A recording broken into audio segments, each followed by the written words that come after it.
एक छोटे से गांव में माधव नाम का एक गरीब कुम्हार रहता था। वो मिट्टी के बर्तन बनाकर अपना गुजारा किया करता था और वो भगवान विष्णु का परम भक्त था।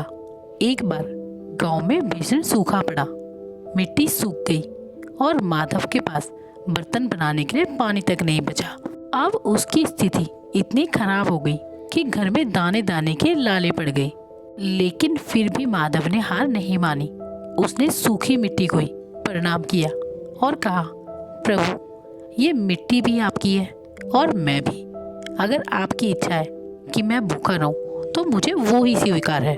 और उसी रात एक बूढ़ा मुसाफिर माधव की कुटिया पर आया। वो भूख और प्यास से बेहाल था। माधव के पास खुद खाने को कुछ नहीं था, लेकिन उसने अपने हिस्से का आखिरी लोटा पानी और एक सूखी रोटी, जो कि उसने अगले दिन के लिए बचाई थी, उस मुसाफिर को दे दी। मुसाफिर ने मुस्कुराते हुए कहा, बेटा, तुम्हारी सेवा का फल तुम्हें जरूर मिलेगा। कल सुबह तुम अपनी मिट्टी के ढेर को देखना।